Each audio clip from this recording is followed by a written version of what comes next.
नमस्कार मित्रांनो, मेमरी बाईटमध्ये तुमचं पुन्हा एकदा सहर्ष स्वागत आहे. आपण अँड्रॉइड ॲप्लिकेशन डेव्हलपमेंटचे पार्ट्स पाहत आहोत. त्याच्यापैकी आपले पार्ट्स 3 अपलोड केले गेले आहेत आणि हा पार्ट 4. त्याच्यापैकी आपला पहिला क्वेश्चन, व्ह्यूज आणि व्ह्यूज ग्रुप काय असतात? व्ह्यू काय असतं? एक स्मॉलेस्ट एलिमेंट येतो जो की डिस्प्ले करायचं काम करत असतो, कंटेंट डिस्प्ले करायचं काम करत असतो. आणि म्हणजे काय दिलं आहे की व्ह्यूमध्ये कोणताच दुसरा व्ह्यू येत नाही बुवा.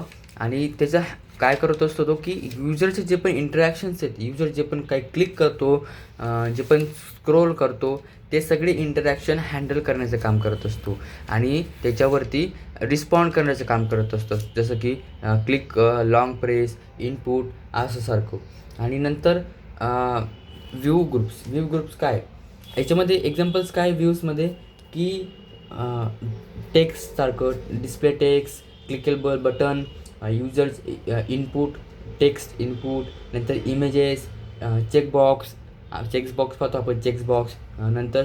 आणि कसं वर्क करतं ते की त्याची साईज ते बघतं आणि काय करतं, droughts it self on screen. म्हणजेच व्ह्यू काय करत असतं की पहिले ते बघतं की जे पण एलिमेंट आहे तो एलिमेंटची पहिले ते साईज मेजर करून घेतं आणि नंतर त्याला ऑटोमॅटिक ते ड्रॉ करून घेतं स्क्रीनवरती. मग ते आपल्याला दिसत असतं.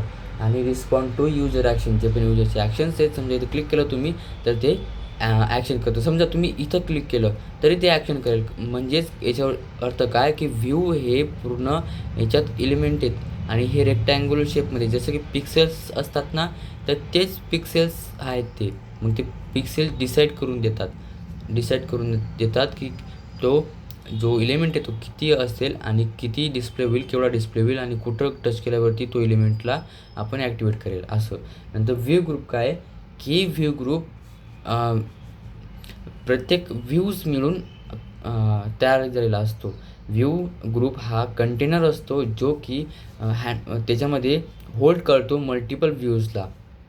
म्हणजे समजा तुमचं बटन आहे, तुमचं इमेज आहे, तुमची टेक्स्ट आहे, तर हे सगळ्यांना तो होल्ड करत असतो व्ह्यू ग्रुप. व्ह्यू ग्रुपचं फंक्शन काय आहे की तो ऑर्गनाईज करतो हे चाइल्ड्स व्ह्यूजला आणि यांना कंट्रोल करायचं काम करत असतो. यांची पोझिशन कुठं येईल, याचा लेआउट किती येईल, किती मोठं किती छोटं याची पोझिशन, नंतर त्याची जे स्क्रीन स्ट्रक्चर आहे त्या व्ह्यूचं त्याला मॅनेज करायचं काम करत असतो.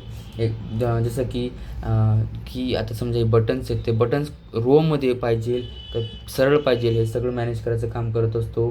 नंतर एका कन्स्टंट लेआउटमध्ये पाहण्याचं काम करत असतो. रिलेटिव्ह लेआउट म्हणजेच म्हणजे आता समजा याची साईज बदलली तर साईज बदलल्यानंतर हे कसे अरेंज होतील ते बघण्याचं काम करत असतो. ओव्हरलॅपिंग बघण्याचं काम करत असतो की एकामागे एक असतील का बुवा, येतील का बुवा, गरज आहे का त्याची, सगळं बघायचं काम, मॅनेज करायचं काम तो करत असतो. नंतर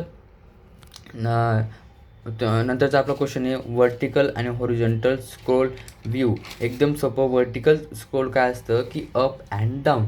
म्हणजे जे पण काही कंटेंट आहे तो कंटेंट जर स्क्रीन साईजपेक्षा मोठा असला, कंटेंट जर व्हर्टिकल म्हणजे काय की कंटेंट जर स्क्रीन साईजपेक्षा मोठा असला, समजा एवढा कंटेंट, तर काय होईल, हा वरती खाली आपल्याला स्क्रोल करावा लागेल आणि त्यालाच आपण व्हर्टिकल स्क्रोल म्हणतो.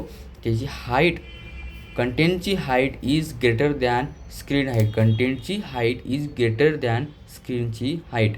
नंतर हॉरिझॉन्टल स्क्रोल काय, याच्यामध्ये काय की जी स्क्रोलिंग आहे ती व्हर्टिकल असते, डायरेक्शन अप अँड डाऊन असतं. नंतर जसं की एक्झाम्पल फॉर्म्स असतात, टेक्स्ट असतं, लिस्ट असते, ती एक्झाम्पल त्याची झाली.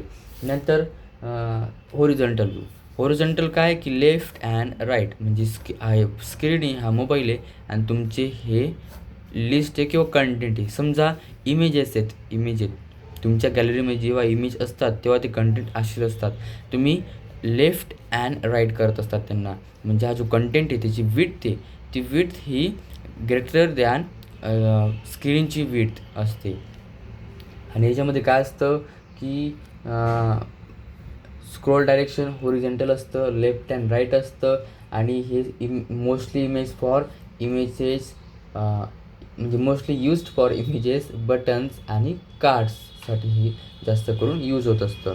नंतर नेक्स्ट क्वेश्चन आहे आपला कॅरेक्टरिस्टिक्स ऑफ SQLite. SQLite काय, हे एक इंजिन आहे जे की लोकली डेटा स्टोअर करत असतं. मग याचे कॅरेक्टरिस्टिक्स काय आहेत की सर्व्हरलेस डेटाबेस, याला डेटाबेसची गरज पडत नाही, सर्व्हरची गरज पडत नाही. हे ऑटोमॅटिक लोकली ऑफलाईनमध्ये डेटा स्टोअर करतं. झिरो कन्फिग्युरेशन, म्हणजे याला इन्स्टॉल करायची, कन्फिगर करायची गरज नाही. जेव्हा आपण ॲप ओपन करतो तेव्हा ते क्रिएट होऊन जातं.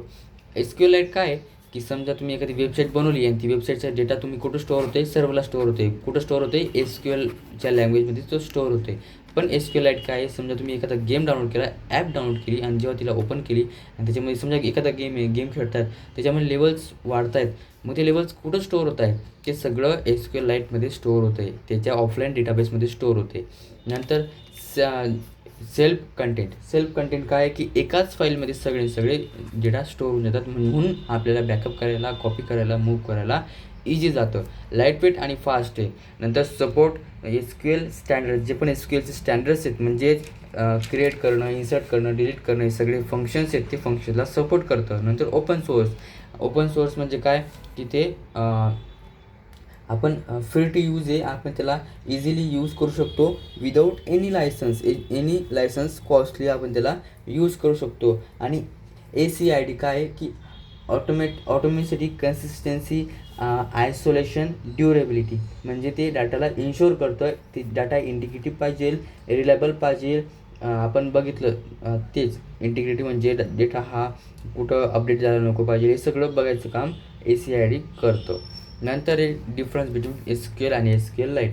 SQL काय की स्ट्रक्चर क्वेरी लँग्वेज, SQLite काय की डेटाबेस आहे, रिलेशनल डेटाबेस आहे. नंतर ही लँग्वेज आहे, हे काय डेटाबेस इंजिन आहे, हे रीड करतं, हे स्टोअर आणि मॅनेज करायचं काम करतं. हे डेटाबेस बेस्ड आहे आणि सर्व्हरलेस आहे. नंतर याला इन्स्टॉलेशन कॉन्फिगरची गरज पडते, याला नाही पडत. नंतर हे स्टोअर इन सर्व्हर करतं आणि स्टोअर इन सिंगल फाईल करतं. यूज्ड इन MySQL, Oracle, आणि हे एम्बेडेड सिस्टम असतं. नंतर हे डिपेंड ऑन नेटवर्क किंवा सर्व्हर असतं. हे फास्ट आणि स्मॉल टू मीडियम डेटाला हे फास्ट असतं. नंतर हे वर्क मेनी DBMS आणि हे क्रॉस प्लॅटफॉर्म असतं. नंतर नेक्स्ट क्वेश्चन आहे आपला इन्सर्ट, अपडेट अँड डिलीट. म्हणजे इन्सर्ट काय करायचं, हे आपण बघितले फंक्शन्स आहेत, SQLiteचे किंवा SQLचे फंक्शन्स आहेत, जे पण बघितलं आपण स्टँडर्ड्स आहेत ते. त्याच्यापैकी 3 दिले, तिघींना एक्सप्लेन करायचं आहे, जे की मॅनिपुलेट करतात ऑपरेशन्सला. इन्सर्ट काय करतं, ॲड करायचं काम करतं. अपडेट काय करतं, चेंज एक्झिस्टिंग डेटा, जो पण डेटा आहे त्या डेटाला ते अपडेट करायचं काम करतं. हे फंक्शन्स आहेत, हे फंक्शन्स लावल्यावरती त्याच्या पुढे आपल्याला डेटा लावायचा, तो डेटा तुम्ही लावला, समजा इन्सर्टच्या पुढे लावला तर तो ॲड होऊन जाईल. नंतर अपडेटच्या पुढे लावला तर तो अपडेट होऊन जाईल. नंतर डिलीटच्या पुढे लावला तर तो डिलीट होऊन जाईल. मग तुम्हाला तिथं कंडिशन द्यावं लागेल, डिलीटसाठी कोणता डेटा डिलीट करायचा आहे, कुठला डेटा डिलीट करायचा आणि कोणत्या डेटाबेसमधला डिलीट करायचा आहे हे सांगावं लागेल. नंतर अपडेटमध्ये तुम्हाला सांगावं लागेल की कोणता डेटा अपडेट करायचा आहे, कोणत्या डेटाबेसमधला अपडेट करायचा आहे.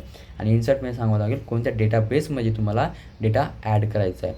हे झालं इन्सर्ट, अपडेट आणि डिलीट. नंतर बोनस क्वेश्चनचे 2, मोबाईल कम्युनिकेशन आणि कॅरेक्टरिस्टिक्स. मोबाईल कम्युनिकेशन बघितलं आपण, मोबाईल कम्प्युटिंग तेच ते की मोबाईल कम्युनिकेशन असं एक कम्युनिकेशन जे की आपण ट्रान्समिट करतो डेटाला विदाऊट वायर, म्हणजे वायरलेसली आपण डेटाला ट्रान्समिट करत असतो.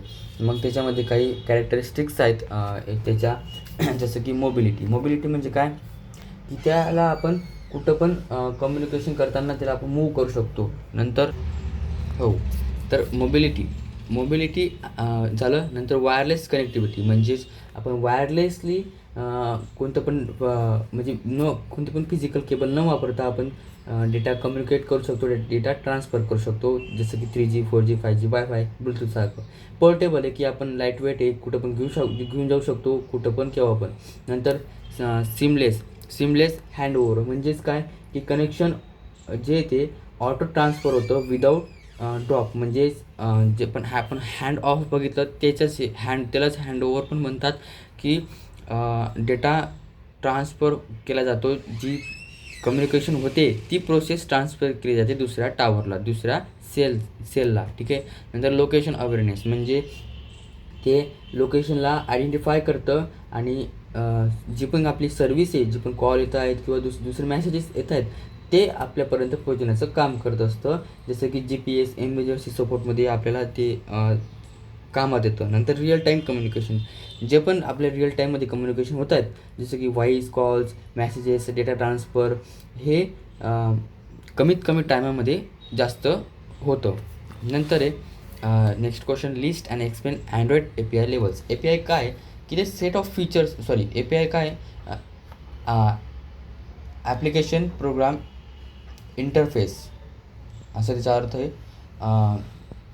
नंतर त्याचं काय आहे की जेव्हा अँड्रॉईडचं व्हर्जन वाढलं आहे, जेव्हा अँड्रॉईडचं व्हर्जन, आपण अँड्रॉईडचं व्हर्जन पाहतो, आपल्या सगळ्या मोबाईलचे अँड्रॉईडचं व्हर्जन असतं, जेव्हा अँड्रॉईडचं व्हर्जन वाढलं आहे तेव्हा APIची लेवल पण वाढली आहे आणि APIची लेवल तिथे ॲड केली गेली आहे. API काय काम करतं आपण बघितलं होतं आर्किटेक्चरमध्ये. API हे दोघींमध्ये एक ब्रिज बनवण्याचं काम करतं, खालच्या लेवलमध्ये आणि इंटरफेसमध्ये, युजर इंटरफेसमध्ये. API हे सपोर्ट करतं वेगवेगळ्या फीचर्सला आणि प्रोव्हाइड करायचं काम करत असतं. जे पण काही लायब्ररीज आहेत किंवा जे फ्रेमवर्क आहे त्यांना प्रोव्हाइड करायचं काम करत असतं. आणि APIचे लेवल्स जेव्हा वाढले तेव्हा काय झालं की नवीन फीचर्स ॲड झाले. जसं की अँड्रॉईडचं व्हर्जन 1 होतं तेव्हा 2008मध्ये, तेव्हा APIची लेवल 1 होती, तेव्हा काही इतकं फीचर दिलं नाही आहे आणि नाही त्याचं नाव दिलं आहे. नंतर अँड्रॉईडचं 1.1 व्हर्जन होतं 2009मध्ये, तेव्हा लेवल झाली 2 आणि काहीतरी इम्प्रूव्हमेंट झाली आणि बग्स फिक्स झाले थोडेसे. नंतर 2009मध्ये